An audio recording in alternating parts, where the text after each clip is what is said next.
Batu menangis. Pada zaman dahulu kala, hiduplah seorang ibu dengan anak perempuannya yang bernama Darmi. Ayah Darmi sudah meninggal saat Darmi masih kecil. Dahulu mereka hidup berkecukupan. Namun setelah ayahnya meninggal, ibu Darmi harus bekerja keras di ladang demi hidup mereka. Karena setiap hari bekerja di ladang, kulit ibu Darmi jadi kian gelap. Berat tubuhnya juga menyusut. Semua dilakukannya demi Darmi, putri satu-satunya. Namun apa yang dilakukan Darmi? Dia tidak mau membantu ibunya. Kerjanya setiap hari hanya berdandan. Dia juga enggan keluar rumah karena takut kulitnya jadi gelap seperti ibunya. Suatu hari, ibu Darmi hendak bekerja di ladang. Dia akan bekerja sampai sore sebab musim panen sudah tiba. Ibu Darmi berkata pada Darmi, "Darmi, bisakah kamu memasak hari ini, Nak? Ibu tidak bisa pulang siang ini karena harus menyelesaikan panen kita. Jika sudah selesai masak, maukah kamu mengantarnya ke ladang untuk ibu?" Darmi yang sedang menyisir rambutnya yang indah terkejut. "Tidak mau, Bu. Kalau aku masak, nanti rambutku bau tungku.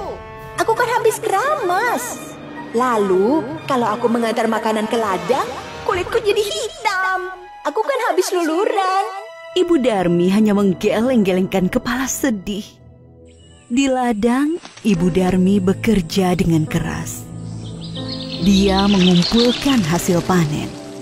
Besok, dia akan menjualnya ke pasar. Dia tidak memperdulikan perutnya yang lapar. Saat lelah, dia beristirahat sambil meminum air kendi yang dibawanya. Dia berdoa dalam hati, "Ya Tuhan, tolong kami. Ubahlah anakku. Lepaskan dia dari sifat malasnya." Setelah pulang dari ladang, Ibu Darmi pulang ke rumah. Betapa terkejutnya. Di sana tak ada makanan yang bisa dimakan. Darmi sama sekali tidak memasak. Darmi yang melihat ibunya pulang malah marah-marah. "Ibu ini kemana saja sih? Masa tidak ada makanan di rumah? Aku kan lapar. Seharian tidak makan."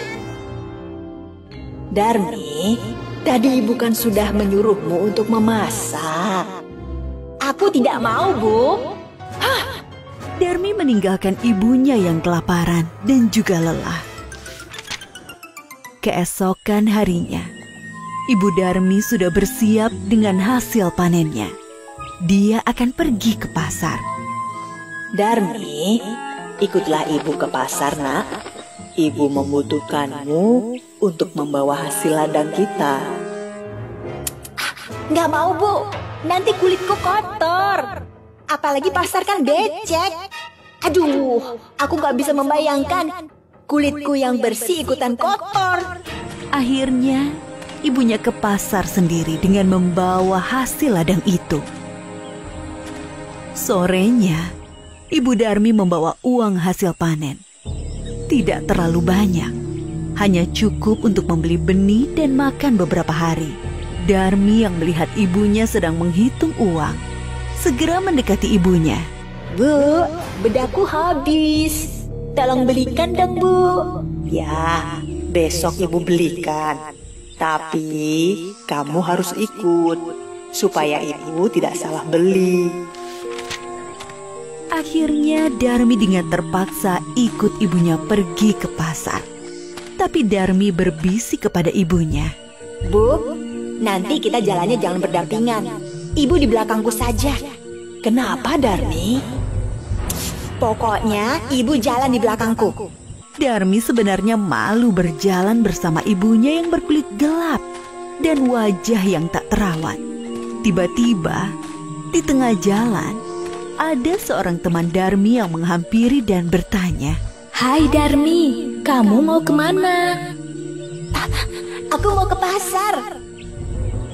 Teman Darmi melihat Ibu Darmi dengan pandangan bertanya. Dia siapa Darmi? Ibumu ya? Darmi yang tak ingin temannya tahu jika dia punya ibu yang kotor dan jelek, segera menjawab. Oh, dia pembantuku.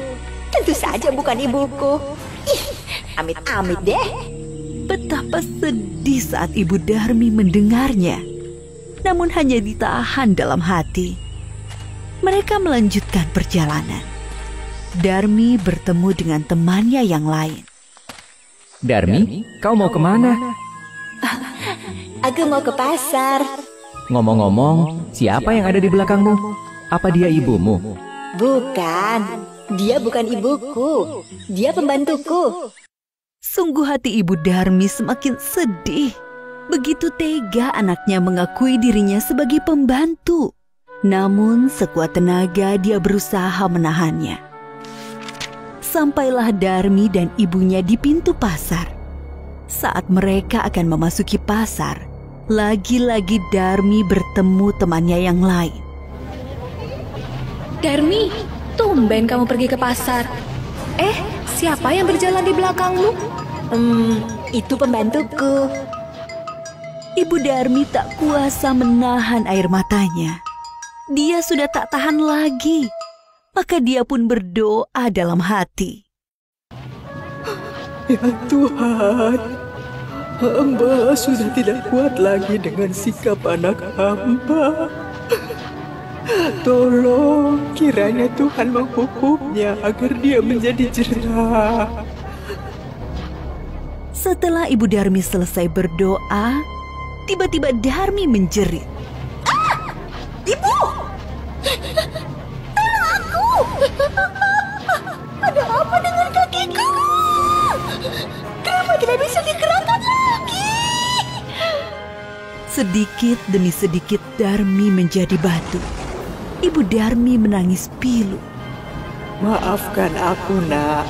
Ini semua karena perlakuanmu terhadap ibu.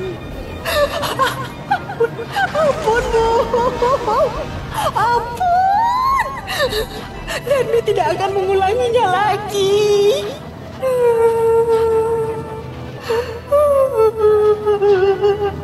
Darmi merintih sambil menangis meminta ampunan ibunya. Sayang, semua tak bisa kembali.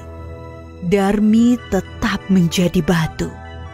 Dia harus menanggung hukuman karena telah durhaka terhadap ibunya yang sudah merawat dan menjaganya hingga dia besar. Batu itu akhirnya dipinggirkan orang-orang dan disandarkan di tebing.